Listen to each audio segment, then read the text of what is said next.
News@5। Congress नेता पवन खेड़ा ने एक बार फिर अमेरिका बांग्लादेश ट्रेड डील को लेकर गंभीर आरोप लगाए हैं। उन्होंने जयपुर में मीडिया से बातचीत में कहा कि अमेरिका ने बांग्लादेश को स्पष्ट रूप से अपनी डील में शर्त रखी है कि अगर बांग्लादेश अमेरिकी कपास खरीदेगा तो उसे 0% टैरिफ मिलेगा, लेकिन भारत से खरीदने पर बहुत ज्यादा टैरिफ देना होगा। पवन खेड़ा ने कहा कि बांग्लादेश ने घोषणा भी कर दी है कि वो कपास अब भारत से नहीं लेगा। डील में कह दिया है कि अगर बांग्लादेश कपास अमेरिका से लेगा तो 0% टैरिफ देगा और अगर भारत से लेगा तो बहुत ज्यादा टैरिफ देगा। तो बांग्लादेश ने घोषणा भी कर दी कि वो कपास भारत से अब नहीं लेगा। अब इसमें क्या भ्रम है, आपके सामने है।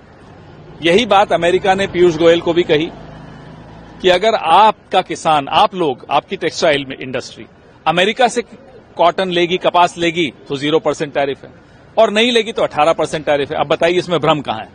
सबके सामने है। तो ये झूठ बोलने की जो ये इनकी आदत है, बीमारी है, अब इस बीमारी के दिन खत्म हो गए। इसका इलाज राहुल गांधी को मिल गया है। सदन में जिस तरह से कांग्रेस प्रवक्ता सुप्रिया श्रीनेत ने केंद्रीय मंत्री हरदीप सिंह पुरी पर तीखा हमला बोला है। श्रीनेत ने कहा कि हरदीप पुरी, जिस भी एजेंसी को आपने सोशल मीडिया पर डैमेज कंट्रोल का ठेका दिया है वो महाघटिया है। वो आपसे करोड़ों ऐंठ रही है लेकिन आपकी मिट्टी पलीत कर रही है। ये बेहयाई बंद कीजिए, इस्तीफा देकर चुपचाप बैठिए, लेकिन आप बोलेंगे तो कलई और खुलेगी। ये बयान एप्स्टीन फाइल्स विवाद के बीच आया है, जहां सुप्रिया श्रीनेत बार बार हरदीप पुरी की जेफरी एप्स्टीन से मुलाकातों पर सवाल उठा रही हैं।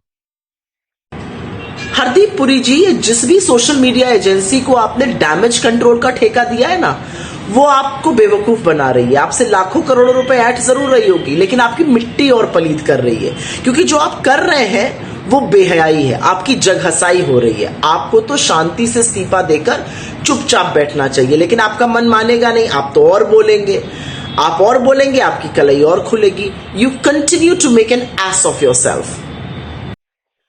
केंद्रीय गृह मंत्री अमित शाह ने गुजरात के गांधीनगर में सेंट्रल बैंक डिजिटल करेंसी आधारित पारदर्शी, आधुनिक और सरल सार्वजनिक वितरण व्यवस्था के शुभारंभ कार्यक्रम को संबोधित किया। उन्होंने कहा कि डिजिटल इंडिया का विस्तार अब खाद्य और आपूर्ति व्यवस्था तक पहुंच रहा है, जिससे गरीबों को सस्ता अनाज मिलना और आसान हो गया है।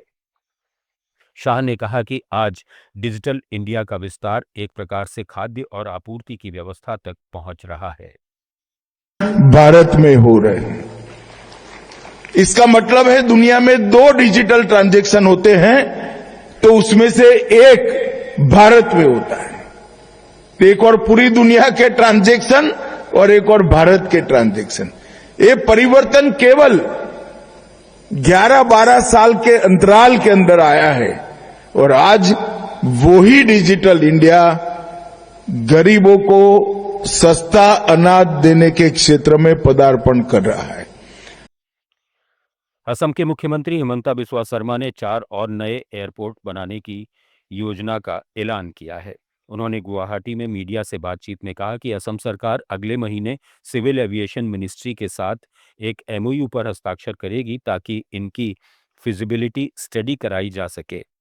सीएम शर्मा ने कहा कि ये नए एयरपोर्ट माजुली, दीफू, उमरांगसो और मानस में प्रस्तावित हैं। नेक्स्ट 5 ইয়াৰ্ছত অসমে নতুন 4খন এয়াৰপৰ্টো পাব। সো আপোনালোকে ইমাজিন কৰক যে ডেভেলপমেণ্টটো কিটো স্পীডত গৈছে। আৰু এটা ভাল খবৰ মই থৈ দিওঁ, আমাৰ নুমলীগড় ৰিফাইনেৰী এতিয়া হাইড্ৰজেনেদি চলিব।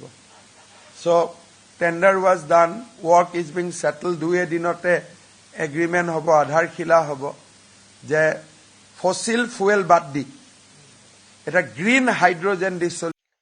News@5 में फिलहाल इतना ही। बने रहिए लेट्स माइक के साथ। आप सुन रहे थे let's make more than radio. Follow कीजिए हमें हमारे सोशल मीडिया प्लेटफॉर्म्स पर। It's time for news. It's time for more than radio. Presenting the first radio news app, Let's Mic. Let's Mic, a news-based app on your phone where you get to watch and listen news, talk shows, interviews, radio show podcasts. On Let's Mic, you get all relevant information